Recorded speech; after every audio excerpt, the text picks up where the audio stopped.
Hello, I'm Yu-Yang Lin. I'll be talking about our tool Hobbit and its novel technique to verify equivalence. Our contribution involves a number of techniques called up-to techniques, which can take a sound and complete bounded model checking tool and extend it to perform verification of equivalence while maintaining soundness and completeness.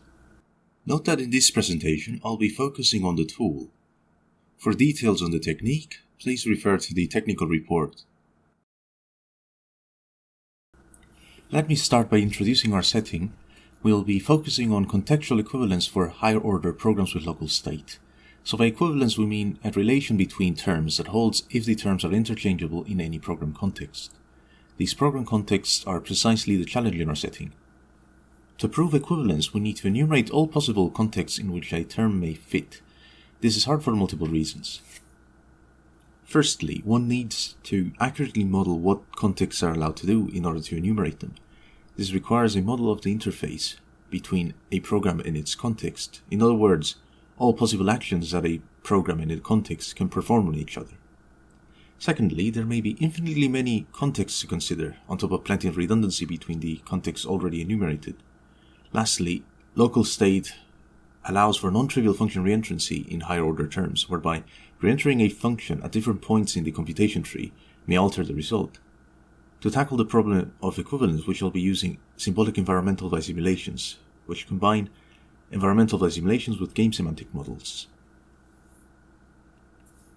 With symbolic environmental bisimulations, the notion of equivalence is bisimilarity. The interface between a program and its environment is modeled as a two-player game. The program itself is modeled as the proponent, while the opponent corresponds to its environment. In this game, actions between the proponent and the opponent are modeled as moves, namely function applications that query one player from the other and returns to said applications. This is thus a trace semantics, where each of the traces in our game is a sequence of moves. Moves in the trace are always interleaved as players pass control to the other player after playing a move. In the examples that follow, we will be using blue for the proponent and red for the opponent. Labels for moves will be underlined if they are from the opponent, and otherwise if they are from the proponent. Note that we shall be focusing on externally observable moves. In other words, we are looking at calls between the players, not so much calls within the same player, for instance by a recursion. Below we can see two examples. We have terms m and n, each with their own transition systems. For the equivalence example, we can see the proponent starts by passing its function labeled f to the opponent. The opponent is then able to call f with unit. The proponent answers this query by returning 5, and the opponent can then keep calling f again indefinitely. We can see these two terms are bisimilar. The next example is identical, except n returns 4 instead of 5. We can see then that the transition systems diverge on the proponent's answer to f. Moving on to automatically proving equivalences, Hobbit is a bounded model checker in its core. It takes a bound and performs a depth-bounded exploration of the computation tree.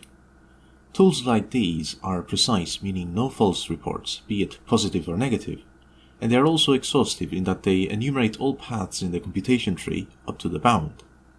In practice, these are good for inequivalences, as it is relatively easy to enumerate traces up to a bound. Without any extension, Hobbit found almost every inequivalence in our test suite. Additionally, inequivalences were found relatively quickly, taking less than a second each. In contrast, without extension, it rarely found any equivalences. The question is thus, how to deal with equivalences? One of the biggest challenges with verifying equivalence is the potential need to deal with infinity. For instance, the environment may repeatedly call with a changing state, which makes it hard to identify states that have been explored already. In the first example, we have equivalent terms m and n. Since n simply mimics the behavior of m, let us focus on m. M creates a reference x and then returns a function f that increments x. Since each call to f modifies x, every call occurs with a unique state which makes it difficult to detect identical configurations. Another cause of infinity is that nested calls may grow the evaluation stack indefinitely. For instance, in the second example, m returns a function g that creates a local reference x when called. The opponent is then able to call g with some function f as an argument and passes control to the proponent. Before returning, however, the proponent needs to pass control once again by calling f. At this point, the opponent is able to call g again, and as you can see, the opponent is allowed to nest calls indefinitely. Note that each nested call happens with a different f, here labeled f1 and f2. Also note that we're using this ref keyword for references. This is for a simpler presentation of the theory. An extension to use OCaml-like general references is also possible. Our task is therefore to finitize the exploration of the Bisimulation game. There are many approaches to make it easier to identify identical configurations that have been seen already. In first place, we need to remember every configuration and check new ones against old ones. However, they will rarely match as names used may be different, so some kind of normalization is needed. Additionally, because we are in a stateful setting, differences in unused references may exist too, which calls for garbage collection. In the example, we can see how garbage collection could help. M creates a new reference x that is dereferenced but never used again. Without garbage collection, every call to f creates a new x, which makes it hard to identify identical configurations. With garbage collection, however, every x is collected once it becomes unused. As we can see in the transition system, the last configuration explored is identical to the first opponent configuration, which tells us we can stop the game. However, memorization is rarely enough to finitize the exploration. This is where opto techniques come into play. These are powerful theoretical techniques used for handwritten proofs. These tell us that if certain conditions are met, for a set of states that are already part of the Bisimulation, we can obtain a larger set of states from them. Notice that we can explore infinitely many states by applying opto techniques to a finite set of representatives. In Hobbit, we implement multiple standard and novel opto techniques. Some of the most impactful novel opto techniques are the following: opto separation, which is inspired by the frame rule in separation logic; opto function reentry, which avoids reentry to functions that are effectively pure; and opto invariance, which uses state invariants to abstract the state. I will now go through examples to illustrate every opto technique. The intuition behind opto separation is that one can independently explore two functions if they manipulate mutually exclusive regions of the store. A particularly useful result of this is that it suffices to explore a function once if it manipulates only its own local references. Take for instance the following example. M contains a function that takes another function as an argument. It creates a new reference before calling the function passed to it. Because calling the external function passes control to the environment is allowed to nest calls to M indefinitely. Because each call adds a new reference, it is hard to find a loop. You can see this happening in the transition system without separation. First, the proponent returns its function, now labeled j. The opponent calls j with some function f1. The proponent creates a reference x1 and then has to call f1. At this point, the opponent can branch either by returning or calling again. In either case, we are led to an infinite Bisimulation game because the opponent is always allowed to call j with a new function. With separation, however, since j only manipulates local references, after j is applied once, we can safely drop j from the Bisimulation game, as it suffices to explore it once. As we can see in the bottom figure, this results in a finite transition system, because calls to j are prevented. In practice, this was the opto technique that had the most impact in reducing times taken. For equivalence, this was a reduction in time by close to 3 orders of magnitude, going down from over 1,000 seconds to 5 seconds for all tests. Opto function reentry is based on the intuition that we can skip nested calls to the same function if the function can be proven to effectively leave the state unchanged. This includes symbolic operations where constraints before and after the call can be shown to be equal.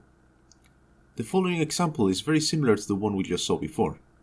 The difference is that instead of manipulating only their own local reference, all function calls now manipulate the same shared reference, which prevents the use of garbage collection and separation. Without reentry, the opponent is able to repeatedly apply J with a new parameter, leading to an infinite game. Without the reentry, however, calls to J from within J are prevented as G does not modify the store. In the bottom figure, configurations labeled S1 are identical. This means that after preventing the second call to J, we reach S1 and the game stops. In practice, this had the third largest impact, reducing time taken by over 2 orders of magnitude.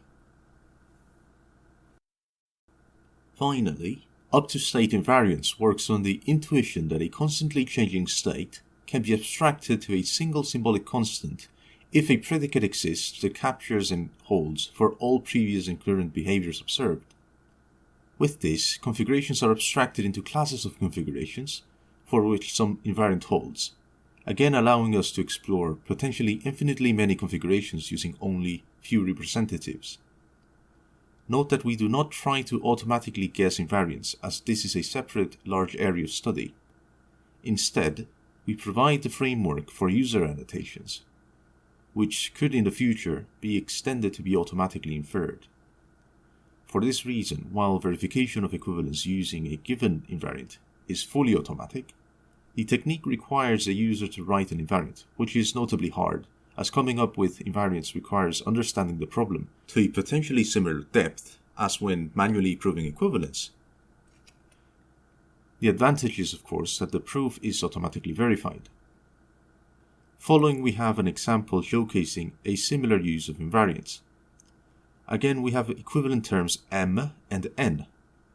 M creates a reference x and returns a function that increments x before checking that it is greater than 0. Without invariance, we can see in the top figure that the opponent can call f repeatedly, meaning that x can increase indefinitely, which leads to an infinite game. Now consider the invariant shown in the next figure, which states that there exists a w such that dereferencing x is equal to w, and w is greater or equal to 0. We provide this invariant as an annotation to the function, written here inside curly braces. In the bottom figure, we can see that the constant stored in x is replaced with a symbolic constant w, which must validate the invariant. Each configuration then carries this constraint around, which must remain valid throughout execution. Because x now holds an abstracted value, the configurations on this abstracted value represent a class of configurations. In the figure we can see that with the help of invariants, the last configuration explored is in fact equivalent to the second proponent configuration explored, both labeled S1. This lets us end the Bisimulation game. I will now proceed with a demo for equivalence. Here we have an example adapted from Mayer and Siever. Although we do not have general references, we are able to simulate them by encapsulating them as a pair of read-write functions. Function lockeq implements a standard location equality test. The function in M takes a function q. This function passes the function almost add to the opponent. Inside the function body, a reference x is created. This reference is then encapsulated by two read-write functions, which are there named locx. The two terms are equivalent because the opponent can only increase x through the function almost add. Since the opponent can call this function unboundedly many times, the game is infinite. However, the annotation applies to the state invariant w mod 2 equals 0. In other words, it's checking if it's even, and separation drops repeated calls to the outer function. This makes the transition system finite up to permutation of symbolic constants. Running this on Hobbit, we can see this is the case, taking only a few milliseconds. Next, I will demo an example of inequivalence. This is a simplified version of the withdraw function adapted from the infamous DAO smart contract. This simplified version simulates withdrawing 1 unit of currency from a total balance available of 100 units of currency. The two terms are almost identical, except for the parts underlined in red. The difference is in the update order. The first term calls send before updating the internal balance, whereas the second term updates the internal balance before calling send. The balance is returned so we can check if the same updates have occurred on both sides. Calling send passes control to the environment, which allows the environment to call withdraw again. If the internal balance is not updated first, the reentrant calls to withdraw bypass the check that there is sufficient balance available. Running this on Hobbit, we can see that the Bisimulation fails. Hobbit finds a failing trace, where the opponent in M is allowed to re-enter withdraw and keep decrementing the balance. In contrast, N cannot make the same move, and the traces diverge.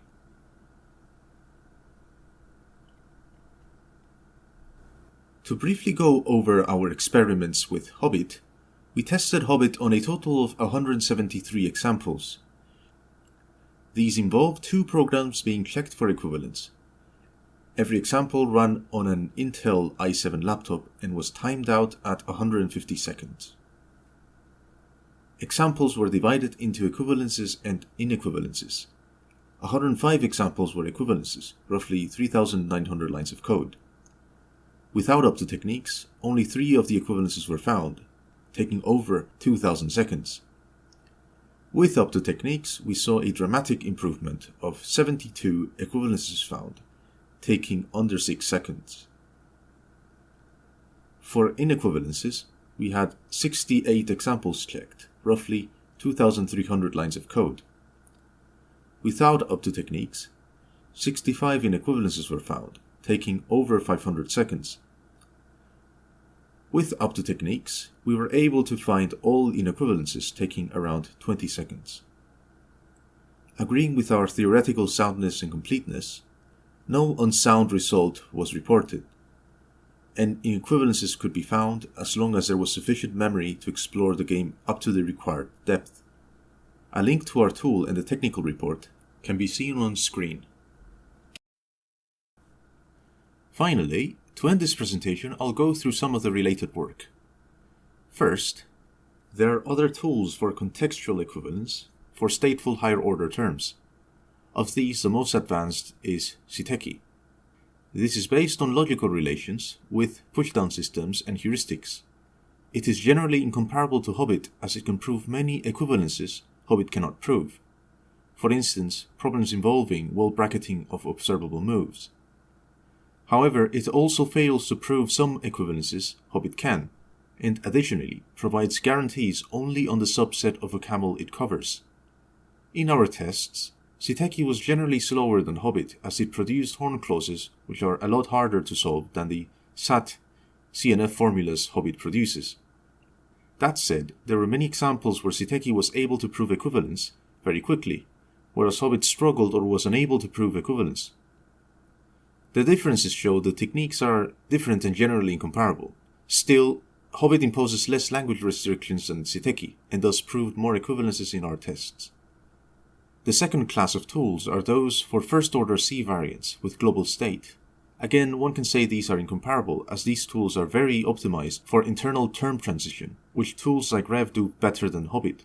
However, Hobbit handles a harder problem, not just because we focus on observable external transitions, a concept that is often not even present in the first-order case, but also because global state is a simpler setting. In addition, technology to handle internal transitions does not seem to be incompatible with our technique.